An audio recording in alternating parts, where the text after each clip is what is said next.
શાળાઓ, court, airport બાદ CMO office અને અમદાવાદ કોર્પોરેશનને ઉડાવી દેવાની ધમકી મળતા ખળભળાટ.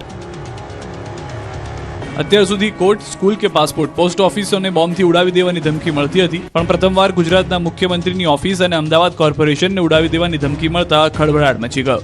ગુજરાતના મુખ્યમંત્રી કાર્યાલય એટલે કે સીએમઓ અને અમદાવાદ મ્યુનિસિપલ કોર્પોરેશનને બોમ્બથી ઉડાવી દેવાની ધમકી મળતા વહીવટીતંત્રમાં દોડધામ મચી ગઈ. મોડી રાત્રે મળેલા એક ધમકીભર્યા ઈમેલમાં બંને મહત્વની સંસ્થાઓને નિશાન બનાવવાનો ઉલ્લેખ કરવામાં આવ્યો, જેથી સંબંધિત વિભાગોને જાણ કરવામાં આવી અને સુરક્ષા એજન્સીઓ તાત્કાલિક હરકતમાં આવી ગઈ. સવારથી જ પોલીસ બંદોબસ્ત અને ડોગ સ્ક્વોડ સીએમઓ પહોંચી ગયા. સીએમઓ અને મંત્રી ચેમ્બરોની તપાસ કરવામાં આવી. પહેલા નીચેના હોલ તપાસ્યા બાદ મંત્રીઓને ત્યાં તપાસ કરી, પરંતુ આખી કચેરીમાંથી કંઈ ન મળતા પોલીસે રાહતનો શ્વાસ લીધો.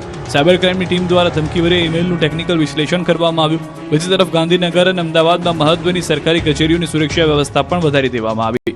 સંવેદનશીલ સ્થળો પર ચેકિંગ અને નજર રાખવાની કામગીરી તેજ કરવામાં આવી. આ તરફ ધમધમતી અમદાવાદ કોર્પોરેશનની ઓફિસમાં પણ દોડધામ મચી ગઈ. કોર્પોરેશન ઓફિસને બોમ્બથી ઉડાવી દેવાની ધમકી મળતા ખળભળાટ મચી ગયો. ધમકીભર્યા ઈમેલ મળતા જ આખી ઓફિસ ખાલી કરાવી નાખી હતી. તમામ સ્ટાફ અને અરજદારો પરિસરમાં એકત્ર થઈ ગયા હતા. પોલીસની ટીમે કોર્પોરેશન ઓફિસ પર કબજો લઈને મેયર, સ્ટેન્ડિંગ કમિટીના ચેરમેન પણ કોર્પોરેશન ઓફિસે તપાસ આદરી હતી. જોકે કંઈ શંકાસ્પદ મળી આવ્યું નથી. બોમ્બ સ્ક્વોડની ટીમ દ્વારા તપાસ કરતા કોઈ શંકાસ્પદ વસ્તુ મળી નથી, જે બાદ તંત્રએ રાહતનો શ્વાસ લીધો. બીજી તરફ 17 ડિસેમ્બરથી 18 માર્ચ 2026 સુધીમાં ગુજરાતમાં બોમ્બથી ઉડાવી દેવાની 9 ઘટના બની છે, જે ધમકીઓ નીકળી, જેમાં અમદાવાદ, વડોદરા, ગાંધીનગરની શાળાઓ, અમદાવાદ સિટી અને civil sessions court, Gujarat high court સહિત કેટલાક જિલ્લાની court, Ahmedabad airport, passport office, post office, વડોદરાની પારુલ યુનિવર્સિટી અને ગુજરાત વિધાનસભાને ઉડાવી દેવાની ધમકીઓ મળી ચૂકી છે. સુરતના ભૂતિયા ડિમોલિશનને લઈને 11 દિવસે તપાસ કમિટીની રચના. સુરતમાં ગત 29 અને 30 મેના રોજ વેડ દરવાજા પાસે આવેલા વર્ષો જૂના નાસિરનગર વિસ્તારમાં ભારે પોલીસ બંદોબસ્ત સાથે 100 જેટલા મકાનનું ડિમોલિશન કરવામાં આવ્યું હતું. જોકે આ ડિમોલિશન ગુજરાતના ઇતિહાસનું સૌથી રહસ્યમય ડિમોલિશન ગણાવી શકાય એવું છે. સસ્પેન્સ ફિલ્મને આંટી મારે એવા રહસ્યના તાણાવાણા ગૂંથાયેલા છે. આ પ્રકરણમાં નવો ખુલાસો થયો. બિલ્ડરને ફાયદો કરાવવા મનપાએ ડિમોલિશન કર્યાના પુરાવા સામે આવ્યા. બિલ્ડરના પ્રોજેક્ટ અને મેઇન રોડ પર આવેલી ગેસ એજન્સી વચ્ચે રસ્તાના હોવાને લઈને આ ઝૂંપડાનું ડિમોલિશન કરી રસ્તો બનાવવા માટે ડિમોલિશન કરવામાં આવ્યું હોવાનો દાવો છે. રસ્તો ન આવવાથી બિલ્ડરને પ્રોજેક્ટનું સર્ટિફિકેટ ન મળતા આખો ખેલ રચાયો હોવાની થઈ છે ચર્ચા, જેની વચ્ચે મનપાના અધિકારીઓ અને પોલીસના જુઠ્ઠાણાનો પર્દાફાશ થયો છે. સીસીટીવી ફૂટેજમાં સુરત એસઓજી પોલીસ ડિમોલિશન સમયે સ્થળ પર હાજર હોવાનું સ્પષ્ટ થયું છે. બીજી તરફ આ મામલે હવે અધિકારીઓ અને મોટા માથાઓને બચાવવાનો ખેલ શરૂ થયો છે. ડિમોલિશનના 13 દિવસ બાદ નાસિરનગર તોફાનીઓની વસાહત હોવાનું સાબિત કરવાનો પ્રયાસ શરૂ થયો છે. વસાહત તોફાનીઓ હોવાનો એસઓજીએ કર્યો પ્રયાસ. 7 મોટા ગુનેગારો રહેતા હોવાની વાત એસઓજીએ કરી, પરંતુ જો 7 ગુનેગારો હોય તો પછી 100 મકાનો કેમ તોડ્યા? સ્થાનિકોના દાવા મુજબ આમાંથી મોટાભાગના આરોપીઓના મકાનો તો 2014માં જ તોડી પાડવામાં આવ્યા હતા અને હાલ માત્ર 2 આરોપીઓ જ ત્યાં રહે છે. હવે તપાસ માટે કમિટીની રચના કરાઈ છે. રચાયેલી કમિટી તપાસ માટે સક્ષમ ન હોવાનો દાવો કર્યો ધારાસભ્ય વિનુ મોરડિયાએ. તેમણે દાવો કર્યો કે ઉચ્ચ અધિકારીઓની કમિટી બનવી જોઈએ અથવા ખાનગી રાહે તપાસ થવી જોઈએ. ધોરાજીમાં પતિનું મોત થતા સાસુ અને નણંદે પત્નીનું મુંડન કરાવી નાખ્યું.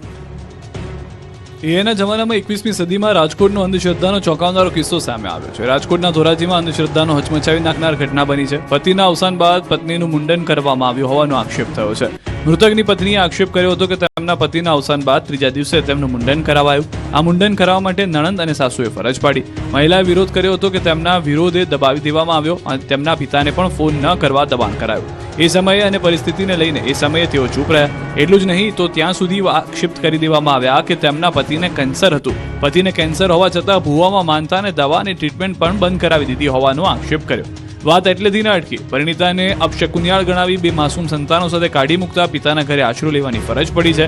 પીડિતાએ આ મામલે ધોરાજીમાં રહેતા સાસુ, સસરા અને નણંદ સામે ફરિયાદ નોંધાવી છે. આ ઘટના બાદ વિજ્ઞાન જાથા અને જ્યોતિનાથ બાપુ સાથે મેદાને આવ્યા અને સમગ્ર મામલે તપાસની માંગ કરી.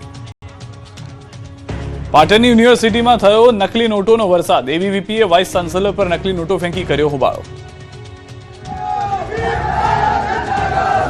પાટણની હેમચંદ્રાચાર્ય ઉત્તર ગુજરાત યુનિવર્સિટીમાં ફી વધારા મુદ્દે મોટો ભડકો થયો છે. યુનિવર્સિટી દ્વારા 15% જેટલો તોતિંગ ફી વધારો ઝીકવામાં આવતા એબીવીપીના કાર્યકરોએ ભારે હોબાળો મચાવ્યો. રોષે ભરાયેલા કાર્યકરોએ વાઇસ ચાન્સેલરની ચેમ્બરમાં ઘૂસીને તેમના પર નકલી નોટો ઉડાડી. વિદ્યાર્થીઓના હિતોને નેવે મૂકી ફીમાં તોતિંગ વધારો કરતા એબીવીપીના કાર્યકર્તાઓ લાલઘુમ થયા. કાર્યકરોએ કુલપતિની ચેમ્બરનો ઘેરાવ કર્યો અને તેમના પર નકલી નોટોનો વરસાદ કરી ચેમ્બરમાં ધરણા પ્રદર્શન કર્યું. ગંભીર આક્ષેપ કર્યો કે તમે વિદ્યાર્થીઓના પૈસાથી વેપાર કરો છો. વિદ્યાર્થીઓના પૈસાથી વેપાર કરો છો તમે સાહેબ. વિદ્યાર્થીઓના પૈસાથી વેપાર કરો છો. વિરોધને ડામવા યુનિવર્સિટીમાં ચુસ્ત પોલીસ બંદોબસ્ત ગોઠવી દેવામાં આવ્યો. મોટી સંખ્યામાં કાર્યકર્તાઓએ વિરોધ કરતા ગરમાગરમીના દ્રશ્યો સર્જાયા. આ ઉગ્ર રજૂઆત વચ્ચે કુલપતિએ બળતામાં ઘી ઉમતા એક વિવાદિત નિવેદન આપ્યું. કુલપતિએ કાર્યકરોને ચોખ્ખા શબ્દોમાં કહી દીધું કે જો આ ફી વધારો મુશ્કેલ પડતો હોય તો પ્રાઇવેટ યુનિવર્સિટીમાં જતા રહો. કુલપતિના આ બેજવાબદાર અને વિવાદિત નિવેદન બાદ કાર્યકરો વધુ વિફર્યા અને ચેમ્બરમાં જ ઉગ્ર પ્રદર્શન ચાલુ રાખ્યું. એક તરફ વિદ્યાર્થીઓ પર ફીનો બોજો અને બીજી તરફ કુલપતિનો અહંકાર. જોવાનું એ રહે છે કે સરકાર આ મામલે શું દરમિયાનગીરી કરે છે.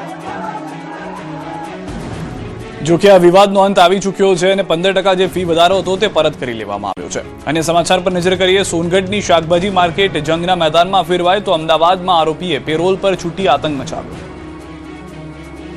મારામારી, ઝપાઝપી, લોકોના ટોળા અને અફરાતફરીના દ્રશ્યો તાપીના સોનગઢ શાક માર્કેટના છે. ક્રિકેટના મેદાનમાં થયેલો ઝઘડો છેક શાક માર્કેટ સુધી પહોંચી ગયો. વાત એમ છે કે સોનગઢમાં ક્રિકેટ મેચ દરમિયાન બે જૂથ વચ્ચે બબાલ થઈ. બંને જૂથ કોઈ બાબતે ઝઘડી પડ્યા. વાતચીતથી શરૂ થયેલો મામલો છેક મારામારી સુધી પહોંચી ગયો. લોકોના ટોળા લાકડીના ફટકા સાથે મારામારી કરવા લાગ્યા હતા. હુમલો કરતા કરતા શાક માર્કેટમાં પહોંચ્યા. થોડી વાર માટે તો શાક માર્કેટ જંગના મેદાનમાં પરિવર્તિત થઈ ગયું. મારામારીના કારણે લોકોના ટોળા એકત્રિત થઈ ગયા. વિડીયો વાયરલ થતા સોનગઢ પોલીસે વિડીયોના આધારે 3 યુવકની અટકાયત કરી. આ બાજુ પેરોલ પર છૂટેલા આરોપીએ બહાર નીકળતા જ આતંક મચાવ્યો. મર્ડર કેસમાં આજીવન કેદની સજા ભોગવી રહેલા કુખ્યાત આરોપી મોન્ટુ નામદારે દારૂના નશામાં જાહેરમાં ફટાકડા ફોડીને સાક્ષીને મારી નાખવાની ધમકી આપી. મોન્ટુ નામદારે તેના સાથીદારો સાથે કારમાં ફટાકડા ફોડતો સાક્ષીની ઓફિસ સામે આવી પહોંચ્યો. આરોપીએ જાહેર રોડ પર બૂમો પાડી કહ્યું કે તારી જુબાનીના કારણે જ મને સજા થઈ છે, જેથી હવે હું તને અને તારા આખા પરિવારને જાનથી ખલ્લાસ કરી નાખીશ. ઘટનાથી ભયભીત થયેલા સાક્ષીએ પોલીસ કંટ્રોલ રૂમમાં ફોન કરતા પોલીસની ગાડી આવે તે પહેલા જ 3 શખ્સો ગાડી લઈને ફરાર થઈ ગયા હતા. આ ઘટનાને લઈને મોન્ટુ નામદાર સહિત 3 વ્યક્તિ વિરુદ્ધ ખાડિયા પોલીસે નોંધી ફરિયાદ.